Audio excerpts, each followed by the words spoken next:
Hello and welcome to episode 252 of my podcast all about knitting and crochet in my yarn shop here in Wiesbaden, Germany. I'm Kiko and today is November 11th, 2024. Today I'm wearing a Haramaki again. Haramaki is a Japanese word for belly warmer, but you can wear this as a belly warmer if it fits your size, if that's the size that fits you. But you can also wear them around your head, or you can wear them around your neck or your head. That's what I'm trying to say. So there's lots of ways you can wear these, and I really like them a lot. I have quite a few of them. I just wanted to try.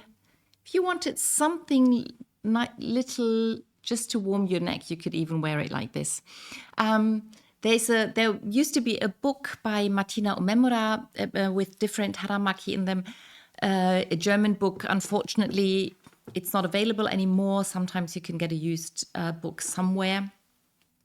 But this is a very, very simple version of a Haramaki because it's mostly knit in stockinette stitch, and I only put a little ribbing at the beginning and at the end.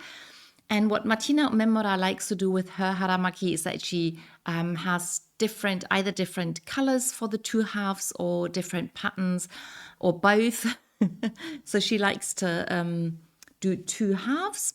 And what I did with this Haramaki that was really interesting is that this is a 8-ply sock yarn by Opal, and this color was already available in the Opal Abo, in the subscription box. So with the box, you get 6 colors that you don't know what you're getting, and some of the colors are just one-offs and never come back, and other colors come back in a series.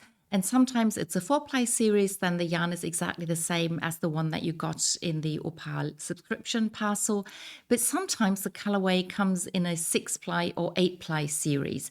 And then you have 2 balls of yarn in a different yarn weight with the same color. And I love using them together somehow. So with this Haramaki, the pattern was written for 8-ply yarn or for 4-ply or sock weight yarn held double. So for one half, I used 1 strand of the 8-ply yarn. And then for the other half, I used the Opal subscription ball that I had with the same colorway, but it was only half as thick. So I held it double with a strand of white yarn. And I just love the way the colors look when you combine them with white yarn. You could do it with black yarn or any other color, but I just really like the effect with the white yarn. And what I didn't expect, but I really like, is that the color repeat actually looks exactly the same with the white yarn held double. And it looks as if it was the same color, just suddenly with the white in it. So I'm really happy that was an experiment when I started knitting that, and I really like the effect. I really like the bright colors and the light color, especially in winter or in November like now when it's dark outside and dreary. It's nice to have something really colorful to brighten the day. So that's the Haramaki that I'm wearing, and I'm wearing a pullover that I knit out of a bulky weight cotton yarn. It's not something that I often use or often see, but back when I was working at Wolle Rödel, we had this yarn. It's 75% cotton, 25% nylon, and we had different colors, but with this colorway there was something wrong. So the color wasn't dyed like exactly the same. So you can see there's this line going here, and I think there's a slight difference between the colorway up here and here. So we weren't supposed to sell this colorway, but it's a colorway that I really liked, and we were supposed to throw the yarn away. And I thought instead of throwing it away, I could just wear it, and I don't have to tell people where it came from. Now the yarn's been discontinued, so it's okay to talk about it, I think. And I knit a simple top-down raglan pullover out of a top-down pullover book. I got the idea from there, but I had a different gauge, so I had to make up my own numbers. But it's a very simple 2x2. Is it a turtleneck? I think so. And then I did the raglan part in stockinette stitch, and then I knit a few rounds after I split for sleeves and front and back, and then knitted very deep ribbing for the front and back, and then also for the sleeves. So I did a bit more of stockinette in the sleeves, and so it's a very simple but very nice pullover. And with the cotton, it's not quite as warm as wool, but then it's fairly thick, so it's still rather warm. So it's a good thing for the times in between being really warm and really cold. So now's a good time to be wearing this pullover. And it's a pullover that keeps coming back to me. I think I've given it away twice already. And every time the pullover was returned to me for some reason. And so I keep wearing it, which is perfectly okay. So with the Haramaki, if I wear it around my neck, I usually fold it in half to begin with. And then when I have it around my neck, I just leave it as is, especially if I only want to show one of the colors. With this one, it doesn't really make a big difference, so it doesn't matter. But I can also fold it down a little bit, and then I have one color here and one color there. And it fits nicely around my turtleneck, and it keeps me nice and warm. Yeah, so much to what I'm wearing. Then oh, by the way, both projects are fairly old. So I knit the Haramaki at the end of 2019, so it's 5 years old, but the pullover was knit in March and April of 2013, so it's 11 years old and still going strong. So that's what I keep saying. You spend a lot of time knitting your things, but you spend a lot more time wearing them. On to finished objects. I have one finished object and finished project for today. And that is no big surprise, is my Nola from the Grimblewoods collection by Sarah Shearer. So she's the last gnome in this collection that I decided to knit. So I knit all the gnomes out of the collection, and I also knit the mushroom, but not the house or the cottage. So when I started knitting the collection, I got out some leftover yarn and I decided to knit all the gnomes in this collection out of the same yarns. So this is another one. So the white is always the same. This one doesn't have any gray, but the colorful yarn up here is the same as in the hat. And then the stripes in between the white is the same yarn as her pockets. And then we have this gnome. She has a lot of the blue-green yarn, but none of the pink colorful yarn, and his beard is a different color from the white yarn. So we have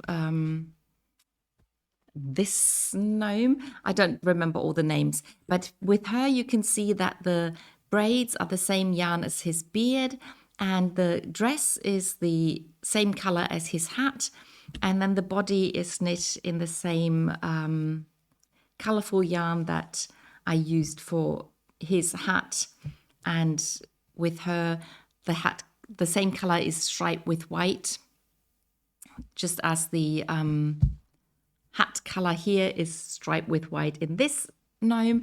And then when I wanted to knit the last gnome in the collection, I made a mistake and I pulled out this pattern again, and I started knitting, and I didn't realize until I had knit quite a bit that I was re-knitting the same gnome. So you know, I don't like to undo things, so I decided to finish the gnome. So I knit this pattern twice. So the hat color is the same, the body color is the same, but then I decided, just for a change, I didn't want to have identical twins. I decided, instead of doing the dress and the braids, I knit a beard. So they are like fraternal twins. And then the last, or the other pattern that I knit is the mushroom, which I really, really love. It's such a fun pattern, and it's so fun to have this standing around. and then having the gnomes next to it. Oh, by the way, I had them organized on this book to show them off for the thumbnail picture for the video. Oops. Okay, when I did that, it worked. They weren't falling over. But these are all 5 gnomes plus mushroom that I knit from the pattern collection, the Grimblewoods collection. And I'm really happy that I finally finished knitting all the projects that I wanted to knit. Maybe one day I will knit the cottage. I don't know yet. But for now, I'm happy to call this a finished project. And that means I can now start knitting the next gnome. And the knit along for the, where's the book? The knit along for this gnome with the pockets on the beard started yesterday. And I took the yarn home to start it, but then I was too busy with other things, so I didn't start him. I think the English name is Nori. I think so. Yeah, so I picked up the yarn to start to knit the gnome with, and for a while I was debating whether I should use the same colors for all the gnomes in the book, but then I decided against it. It just, yeah, no, I didn't feel like doing that. Maybe I'll knit a few with coordinating colors at some point, but right now I felt more like using leftover yarns. So my sister knit a square for Viva Vittoria to donate a square with this yarn. So I decided this is a nice color for a gnome hat. And then I picked this as a fairly neutral color for the body. And I have some white for the beard. So these are the colors that I want to knit the gnome with. And I think the knit along is organized in such a way that this week we knit the hat, and then next week we knit the body, and then the week after we knit the small pieces and assemble everything so that we have a finished gnome at the end of November. And then in December, the next mystery gnome will start, which of course I will be knitting as well. Yeah, so much for gnomes and plans, and then on to works in progress. I start with the socks as usual, just as I usually do. And I finished the leg of the sock Color Opportunity, the surprise Sockalong by Stephen West. So I had already started knitting that, or I think last week all I needed to do was finish the welt and then knit this pattern, and then I knit it together with a 3-needle bind off while doing an I-cord, an attached I-cord. So that's quite funny. So I finished that. Now I will be adding an I-cord to one of the edges, but I have to check with the first sock which edge to use so that the pattern is not parallel but opposite for the 2 socks, and then I can continue with whatever comes next. I think next is the heel and then the top of the sock and so on and so forth. So this is going to be a sock someday. We'll see. Then I also worked on the neon shorty sock. I'm knitting this beautiful opal rainforest color, and I finished knitting the heel. And I realized that the colors actually are almost identical in both the socks. So for the ribbing, they looked really quite the same.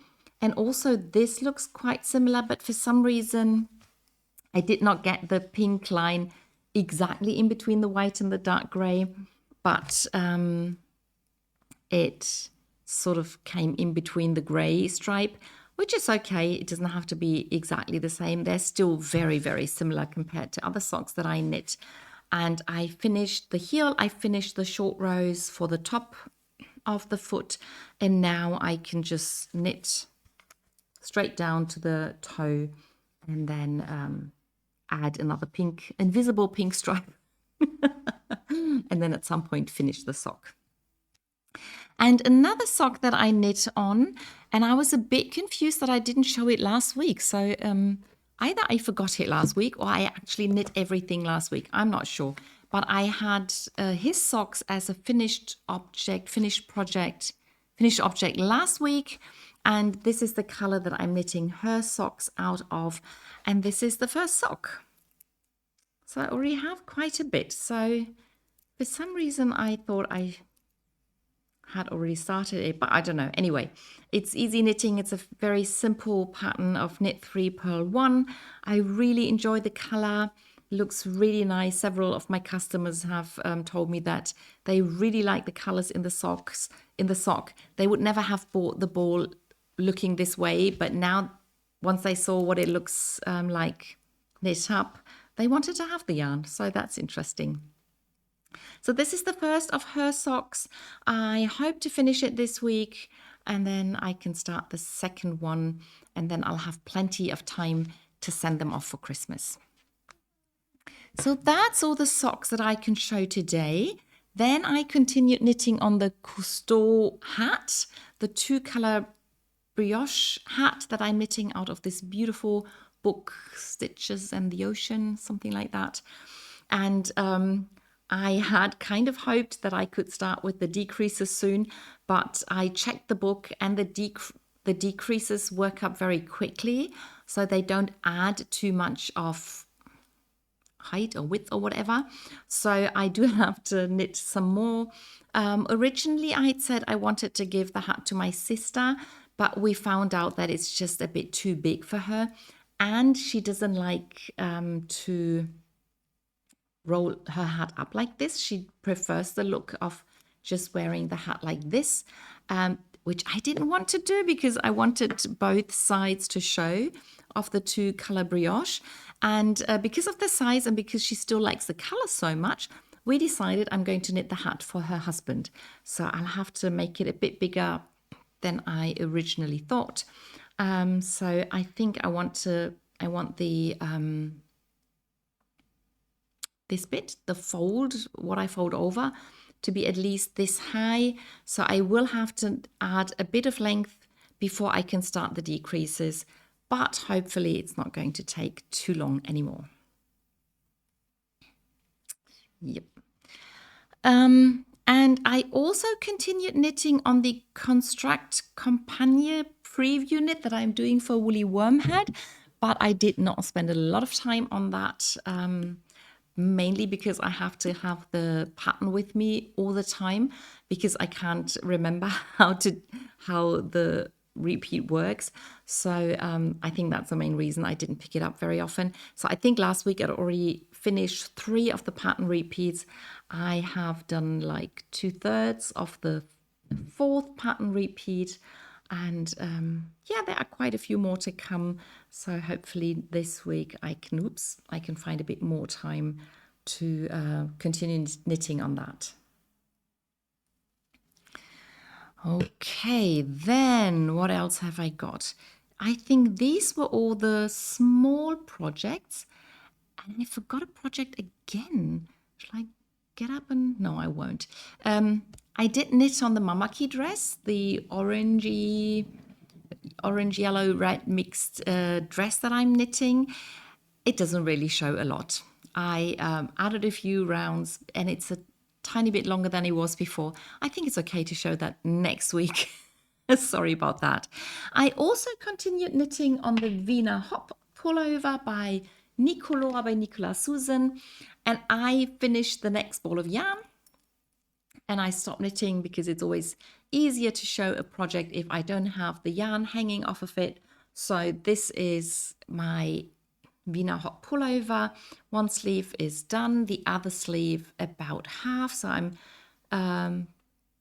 right at this pattern, that sort of with this rip pattern that cinches in a bit. Yeah, but now I've decreased quite a few stitches already, so the second half of the sleeve should work up a little faster. Let's see if I can finish the sleeve this week. That would be great, but I am not promising anything. So that is that. And then I continued knitting on the Go Dynamo shawl by Stephen West. It's one of my favorite projects at the moment. by the way, last week I told you that I somehow messed up this edge and I ended up with two little stitches. And I think I now know what the mistake was. And that's something that can always happen if you knit by heart instead of checking the pattern. So after I'd done the first few motifs, I thought I'd memorized the pattern.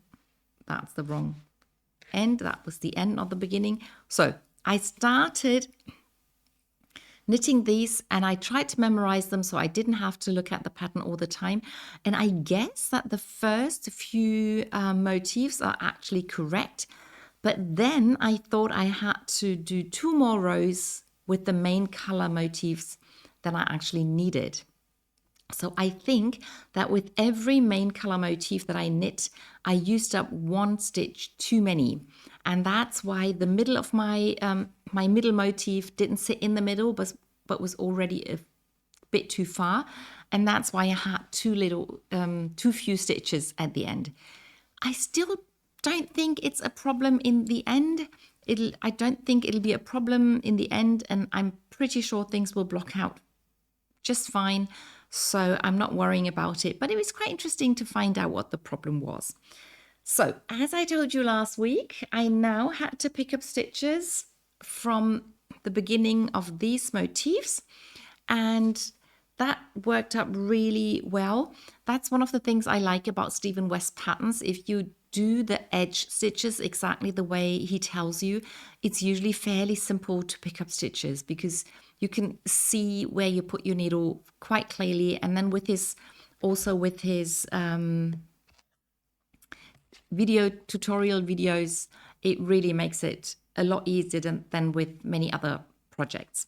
So I picked up stitches from where I started, and then the first pattern that you knit is these tiny bobble pattern, and that's where I held the contrast color together with some mohair silk so that these tiny bobbles are rather fluffy.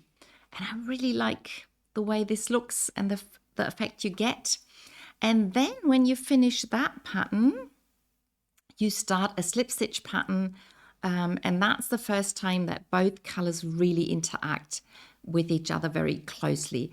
And as I had said, I exchanged my main color, which is a lighter turquoise with some yellow and some purple and some orange. And instead, I'm using a solid color turquoise. This is a bit darker than my main color, but it was the only turquoise that I had here. And I was really curious to see what this color looks like with my contrast color, which is still very colorful. But so far, I really like the effect. So you can see there's some garter stitch and some stockinette stitch, and there are some slip stitches. So it looks as if you were using both colors at the same time, but in reality, you knit 2 rows with one color and then 2 rows with the other color, and then you just slip some stitches, and that's how you get the effect of a 2-color motif. Yeah, so really enjoying this. This is what the whole thing looks like at the moment. So this is going to be a half circle once it's done, and this is already part of the upper edge, and then this is what I still have to knit, and then it'll continue here. And I'm really, really happy with this and enjoying this a lot. And I just realized I forgot a project with my little projects, and that's I forgot to, I think I forgot to write it down. That's why I forgot it. It's my new project, my new cast on for this week or for last week. And I forgot to write it down and almost forgot to show you, but I had it here, so that reminded me. And I have started the pattern battle. So with every Opal abo, with every Opal subscription box that we get, there's a person who picks out 3 of the colors, 3 of the 6 colors, and we can vote. And then the color that gets most of the votes is chosen for the pattern battle, and then everybody who takes part has to knit with this color. So this time it's this color. And everybody has to knit a different pattern than everybody else. So you have to sign up, you have to tell which pattern you are using so that we can be sure that patterns aren't repeated. And I like to not knit socks because most people knit socks. And I like to knit from English books, thinking that most of the people won't have the book and won't choose this pattern. So this pattern is from the book New Lace Knitting by Romy Hill.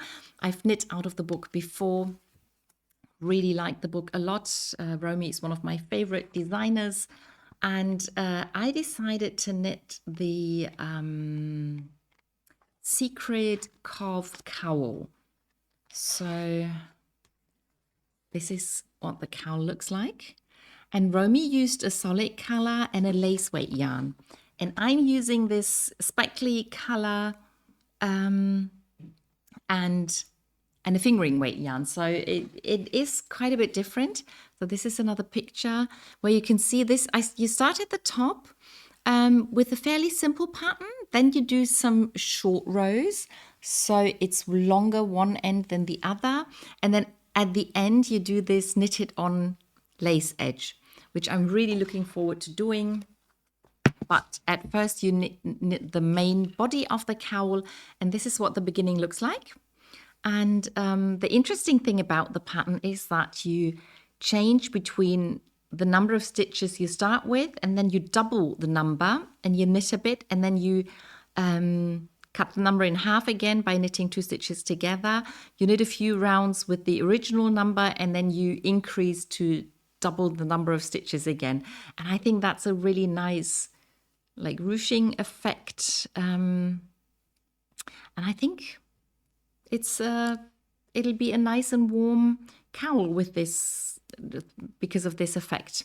I have to knit this bit of the pattern 5 times, and then I do the short rows and then the knit on edge. So there's still quite a bit to do, but it's rather simple knitting, except for the rows where you double the stitches or knit the stitches together. It's either just knit stitches or only purl stitches. So fairly simple knitting, small project, perfect on the go project, and I'm really enjoying it. Almost forgot, but I didn't. Okay, then the last project for today is my memory blanket. It's not the crochet along because I couldn't make up my mind what to do with the project that I'm already crocheting on, the square that I'm crocheting. And then I had wanted to start the blanket that I want to crochet, but I never got around to doing that. So nothing in the crochet along department today, but I added 3 squares to my memories blanket. So this blanket is not meant to use up all the leftover yarn that I have, but I am only putting 1 square into the blanket for every project that I knit. And I must admit, it's such a long time ago that I knit the project that I can't remember. Oh yes, I do remember. I used this color for it's hanging there, that's why I do remember. I used that color for the, in the Sock Madness for the qualification sock. So it had a solid color purple, maybe you can put that here, and a little bit of green. With the grey, I really don't remember what I knit with that. And the colourful yarn, I think it could have been another Sock Madness sock. I'm not 100% sure, but it could be. So, added 3 squares. Now I have 4 more squares to do to finish this row of squares. And then this is row 14. And I will then add 2 more rows. So only 24 more squares to do, which is not so much compared to the 135, 26. I don't know. But I've already knit quite a few of I've already knit many squares. That's what I'm trying to say. And 24 doesn't sound that much compared to what I've already done. And I am hoping to finish this blanket, let's say this winter. I think that should be possible. yeah, so that was everything I knit and crocheted last week. I hope you enjoyed the video and I'll see you in the next one. Bye!